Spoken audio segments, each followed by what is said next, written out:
Have you ever found yourself stuck in a loop of delay, knowing what you need to do, but endlessly putting it off?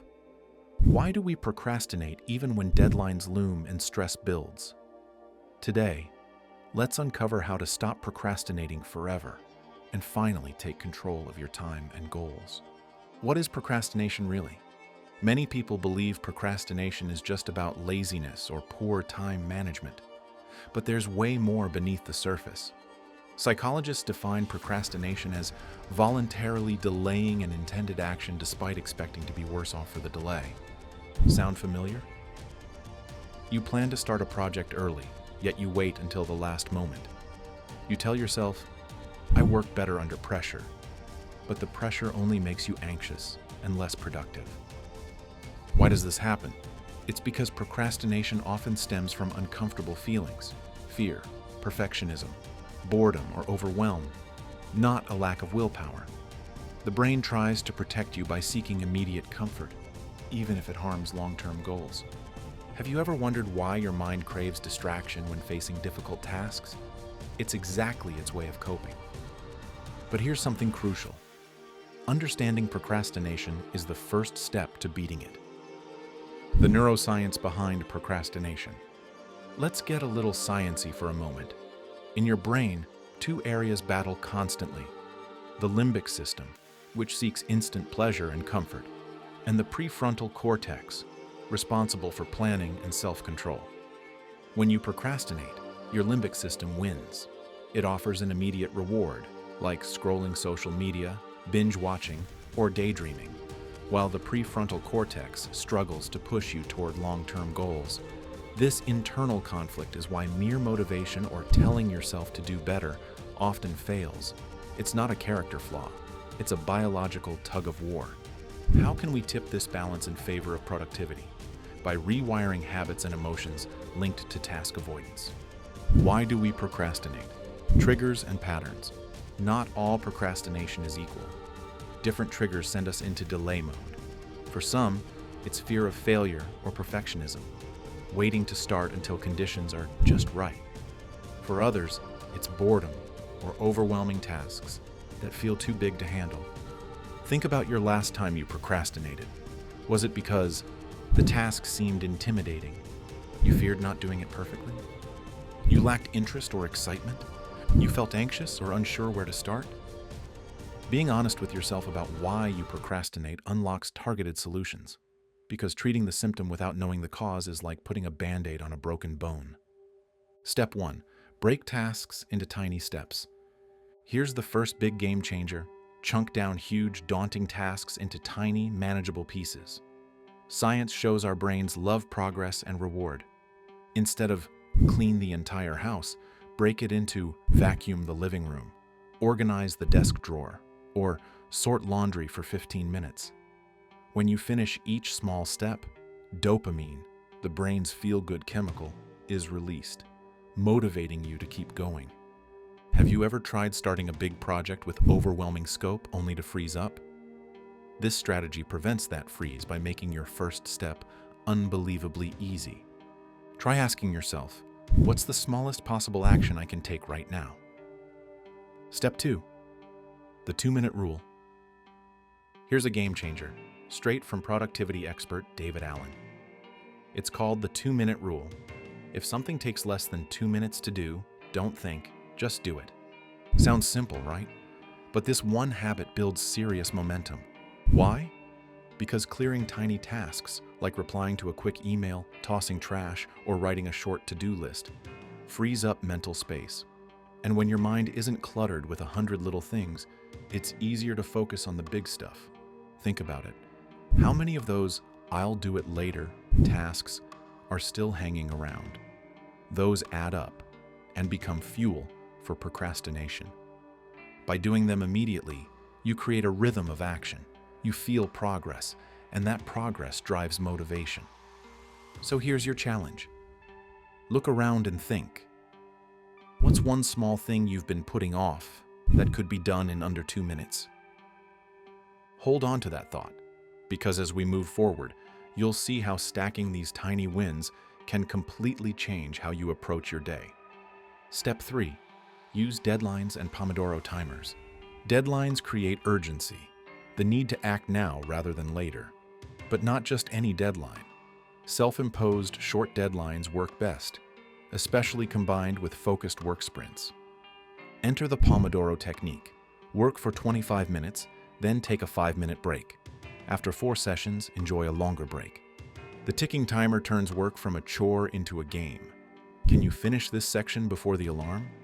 This taps into your brain's natural love for challenges and rewards. What task would you try Pomodoro with today? Step 4. Find accountability partners. Just like exercise or dieting, having someone to check in with boosts follow-through. Accountability shifts motivation from internal to social. You want to avoid letting others down.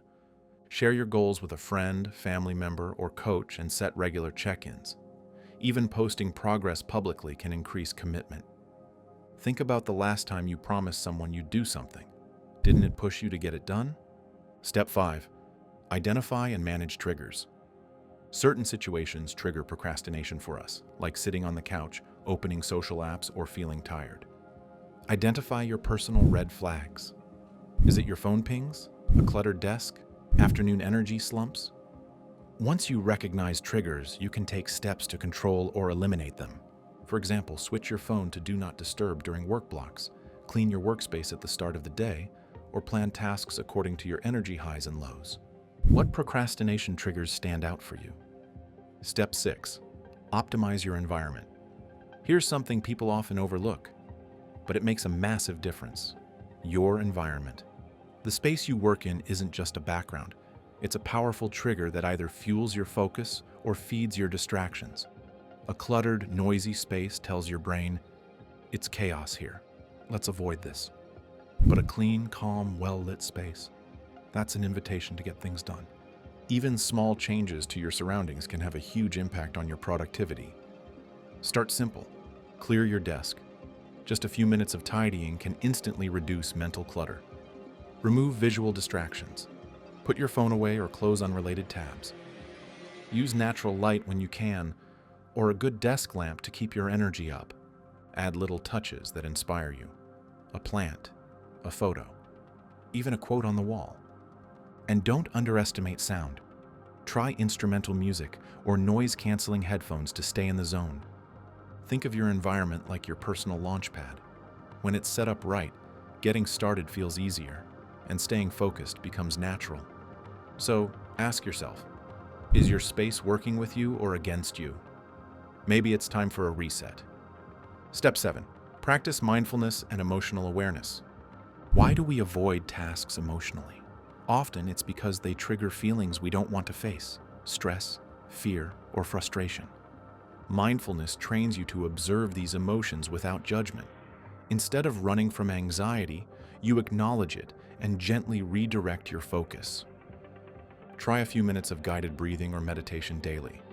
This builds mental resilience and improves concentration. Have you noticed how stress clouds your ability to start tasks? Mindfulness weakens that grip. Step 8. Reframe your mindset. Your thoughts shape your behavior. Are you telling yourself, I can't do this, or it must be perfect? Reframe. This is a chance to learn, or progress beats perfection. Embracing a growth mindset reduces fear of failure and increases willingness to start, even imperfectly. Celebrate small wins to build confidence. Each completed step builds momentum and rewires your brain for success. Step 9. Be kind to yourself. Here's something most people never consider when it comes to procrastination: how you talk to yourself afterward. When you put things off, it's easy to fall into that trap of harsh self-talk. I'm lazy. I'll never get this right. What's wrong with me? But here's the truth. Beating yourself up doesn't help. In fact, it guarantees you'll procrastinate again. Why? Because shame creates stress. And when you're stressed, your brain avoids discomfort by escaping into distractions. Instead, try this. Practice self-compassion. Seriously, talk to yourself like you would to a close friend who's struggling. You wouldn't call them a failure.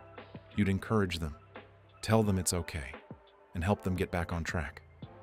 That same kindness, when turned inward, reduces anxiety, and helps you refocus without guilt. Remember, procrastination is a behavior, not a personality trait. One moment of delay doesn't define you. What matters is what you do next.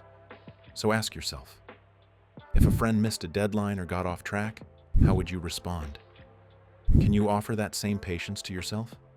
Because the road to productivity isn't paved with pressure, it's built on understanding, forgiveness, and a fresh start. Step 10. Build consistent habits. Procrastination fades when productive actions become automatic habits. Start with small, consistent daily routines, morning planning, focus sessions, or task reviews. Over time, these habits lower resistance to work. Try establishing a power hour, your most productive daily time when you tackle the hardest task first. What small habit could you start tomorrow that moves you closer to beating procrastination? Why lasting change takes time. Stopping procrastination forever isn't an overnight fix. It requires patience, persistence, and experimentation. What works for one person may not work for another, or may need tweaking over time. Expect setbacks and learn from them instead of giving up. Each step forward strengthens your ability to act. Imagine the future where procrastination no longer steals your time or peace of mind, where you confidently tackle tasks and enjoy the satisfaction of progress. If you could stop procrastinating right now, even just a little, what would you start? Maybe it's that book you've been putting off, a quick workout, or finally having that important conversation. Remember, the hardest step is almost always just getting started. But now you've got the tools, so take that first step and keep the momentum going. And if this video helped shift your mindset, don't forget to like, subscribe, and hit the notification bell so you don't miss more content that helps you stay focused.